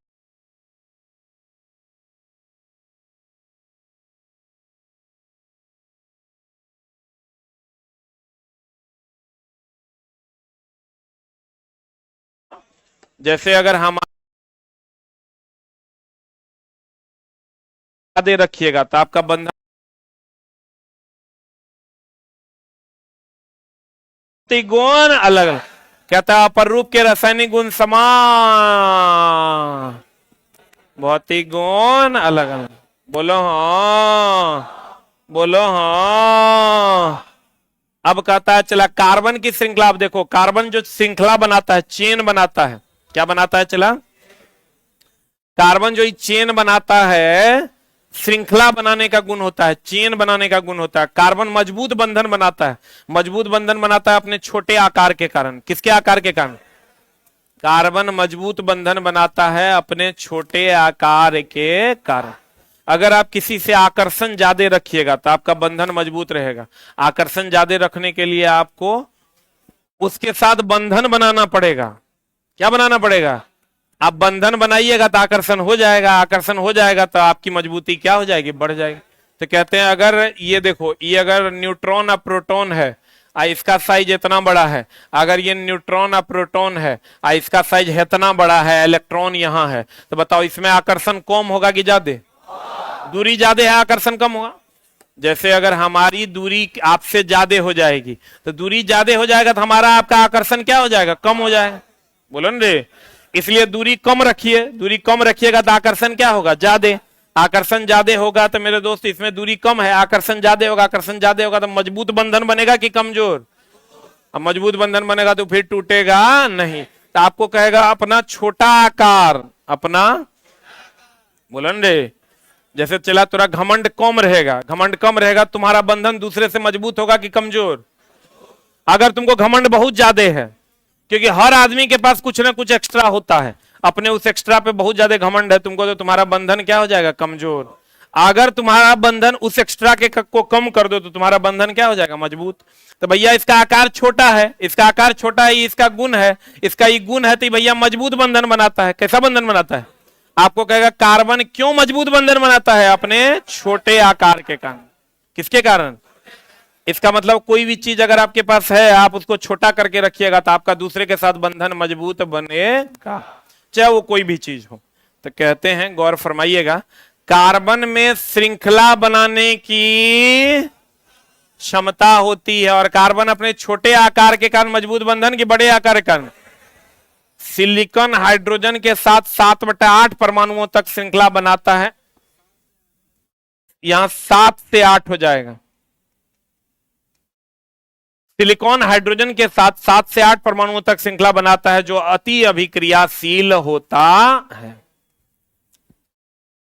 अब देखो चला, कार्बन कार्बन के बीच बना बंधन अधिक मजबूत तथा अस्थायी होता है। यह क्यों होता है, यह गुण इसके छोटे आकार के कारण होता है।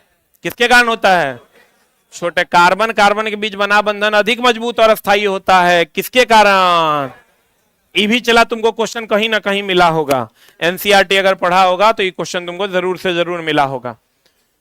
जैव शक्ति का सिद्धांत कौन दिया था, बर्जीलियस, और उसको खत्म कौन किया था, वॉलर। अमोनियम साइनेट से यूरिया बनाकर, बोलो रे, जैव शक्ति कार्बन यौगिक केवल जीव से ही प्राप्त होते हैं, ये कौन दिया था, बर्जीलिया। वोहलर ने जैव शक्ति के सिद्धांत का खंडन किया, अमोनियम साइनेट से क्या बनाकर, कार्बन परमाणुओं का वलय की संरचना क्या कहलाती है, वो जो चला ऐसे ऐसे करके हम लोग बेंजीन बनाते हैं ना, हो इस संरचना को हम लोग क्या कहते हैं, साइक्लोटोन। क्या कहते हैं चला, अब बताओ, वलय की संरचना का जन्मदाता कौन है, बेंजीन। कौन है चला, वलय की संरचना का जन्मदाता कौन है, बेंजीन। समजात में कितने का अंतर, समजात समझते हो, जैसे एल्केन एल्कीन एल्काइन नाम सुना है, जैसे चला CH4 ले लो, एक ही फैमिली का, C2H6 ले, C3H8 ले लो, इस सब में देखो CH2 का अंतर है, देखो कितने का अंतर है, ये वो कार्बन और 2 का हाइड्रोजन का अंतर है। एक बात बताओ चला, समान जात के कैसे होइएगा, जब सब मान लो गुप्ते है, सब मान लो यादवे है, सब मान लो झाए जी है, सब मान लो महतो जी है, तो हम लोग कहते हैं समजात है, बोलो ने। या इधर लड़की है, इधर लड़का है, उधर छक्का है, तो इधर वाला एक जात का, इधर वाला एक जात का, इधर वाला एक जात, बोलो ने। तो समजात मतलब एक ही प्रकार का। अगर सब में लगातार में CH2 का अंतर होगा तो हम कहेंगे वो कैसा है, समजाती है, होमोलोगस सीरीज कहते हैं। आणविक द्रव्यमान बढ़ने से, जैसे चला कोई भारी है, जैसे अल्युमिनियम ले लो तुम और लोहा ले लो, किसका गलनांक ज्यादा होगा, लोहा का। अरे छोटा, अल्युमिनियम और लोहा में क्या कर गलनांक ज्यादा, इसका मतलब आणविक द्रव्यमान बढ़ता है तो गलनांक भी बढ़ता है, बोले वे नहीं करेगा। आणविक द्रव्यमान के बढ़ने से गलनांक और क्वथनांक में भी क्या होती है, वृद्धि। यानी भारी वाला वस्तु का गलनांक और क्वथनांक ज्यादा की कम, जल्दी गलेगा कि लेट से गलेगा, लेट से गलेगा ना, बोले वे नहीं करेगा। आणविक द्रव्यमान ज्यादा होगा, उसका गलनांक और क्वथनांक अधिक की कम, अधिक होता है, बोलो हाँ। अल्कोहल का क्या होता है, OH, अल्डिहाइड का होता है CHO, कीटोन का होता है CO, कार्बोक्सिलिक एसिड हो गया ओइक एसिड, इसका होता है COOH। ठीक कर लो चला,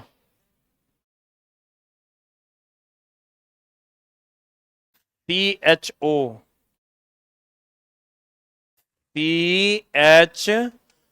कीटोन का होता है CO। कीटोन का क्या होता है रे? CO. Carboxylic acid oic acid क्या होता है? COOH। ये फंक्शनल ग्रुप है, कभी कभी पूछ देता है। भाई देखो कितना सुंदर लाइन है, 465 नंबर। एक बात बताओ, चला संतृप्त किसको कहते हैं? हाइड्रोकार्बन जिसमें कार्बन कार्बन के बीच सिंगल बॉन्ड। और संतृप्त हाइड्रोकार्बन किसको कहते हैं?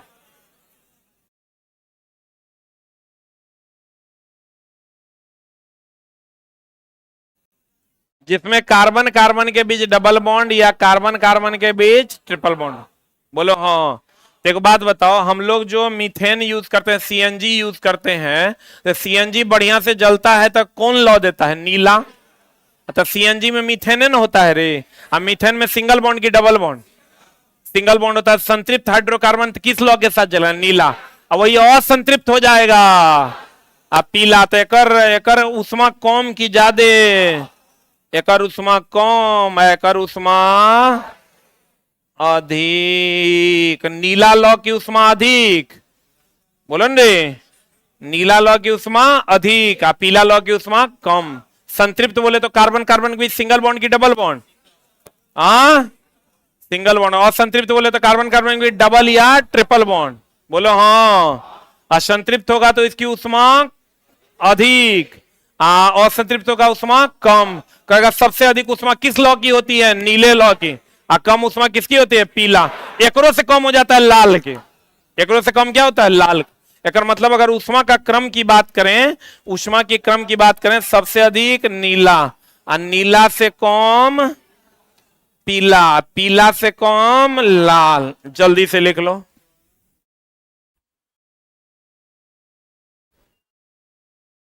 हो गया? संतृप्त होगा तो कैसा? नीला। असंतृप्त होगा तो कैसा? पीला। बोलो हाँ, बोलो हाँ। कहीं मुस्कुरा रहा है तुम?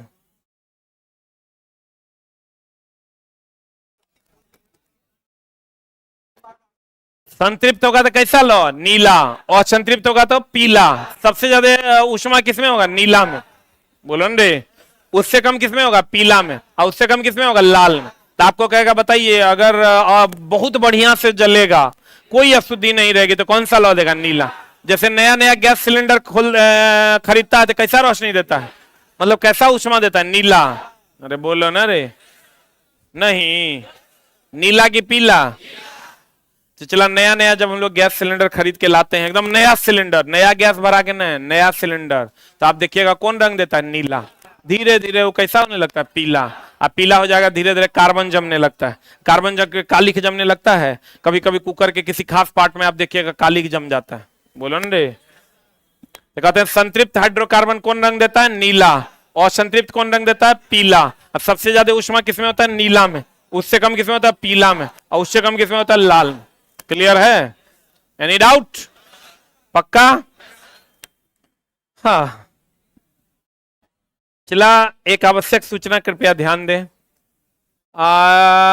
एक तो आज से 9-20 वाली क्लास भी स्टार्ट हो जाएगी आपकी, और बहुत जल्द एक चला हम आपको स्टैटिक जो 10 नंबर का आपको पूछेगा, उसका एक अलग से हम मटेरियल उपलब्ध करवाने वाले हैं। कंटेंट होली की छुट्टी में बना है, अब जब हो जाएगा तो हम आपको बता देंगे। उतने कंटेंट आपको पढ़ना है, क्योंकि 10 नंबर के लिए बहुत ज्यादा नहीं पढ़ना है। दूसरा की रीजनिंग वाले जो हमारे आदरणीय दीपक सर थे, तो उनका पैर में फ्रैक्चर आ गया है, तो इसलिए वो कुछ दिनों तक क्लास नहीं ले पाएंगे। अगले कुछ दिनों के लिए, चूंकि अभी क्लास को रोकना सही बात नहीं है, तो अगले कुछ दिनों के लिए हमारे बीच गौरव गिरिराज सर होंगे। गौरव सर हम लोगों के साथ, हमारे साथ 2014 ELP में भी थे, 2018 ELP में भी थे, 2023 में दीपक सर थे। गौरव सर चूंकि कहीं और पढ़ा रहे थे, उस टाइम दीपक सर आए थे तो वही जुड़े थे हमारे साथ। तो लेकिन अब जो है, अभी से जब तक दीपक सर ठीक नहीं हो जाते, हमारे बीच होंगे गौरव गिरिराज सर। फिर दीपक सर आएंगे तो वो अपनी क्लास कंटिन्यू करेंगे। तो गौरव गिरिराज सर आपका रीजनिंग का क्लास लेंगे, और आज से 8 से 9 यूट्यूब पर भी वही लेंगे, और टेस्ट भी वही लेंगे, डिस्कशन। तो 8 से 9 में बच्चों ने कहा है कैलेंडर, क्लॉक, इनइक्वलिटी और रैंकिंग के कुछ कुछ खास खास क्वेश्चंस जो टफ हैं वो करवाने के लिए। तो आज से सर कैलेंडर, क्लॉक, रैंकिंग और इनइक्वलिटी पढ़ाएंगे। 8 से 9 में। अगर आपको लगे, चूंकि रीजनिंग इंपॉर्टेंट पेपर है, आपको भी पता है कि रीजनिंग में चला पढ़ के 20 में 20, 25 में 25 लाया जा सकता है। वही एक ऐसा सब्जेक्ट है जो धोखा नहीं देगा, लेकिन अगर आप उसको प्रैक्टिस नहीं कीजिएगा तो आपको धोखा दे देगा। फिर एग्जाम हॉल में किसी क्वेश्चन में आप फंस जाते हैं और वो आपका 10 मिनट बर्बाद कर देगा। तो ये प्रैक्टिस आपका चलते रहे, उसके लिए हम 8 से 9 के क्लास को रोके नहीं है। और हमारे बीच गौरव गिरिराज सर होंगे। इसका जो पीडीएफ है अगले 5 दिनों तक नीचे उपलब्ध मिलेगा। आप आइएगा, पीडीएफ लेके जाइएगा, आइएगा पीडीएफ लेके। आप भोर में कभी भी आइएगा, बोलिएगा 8 से 9 का पीडीएफ दे दो, 8 से 9 का पीडीएफ उपलब्ध रहेगा, आप ले जाइए और पढ़िए। ताकि एक सप्ताह तक आप 5 दिन क्लास करके देखिए, अच्छा लगेगा तो हमारे चैनल से रीजनिंग पढ़िए, नहीं अच्छा लगेगा तो किसी और के चैनल से रीजनिंग पढ़िए, हमको कोई दिक्कत नहीं है।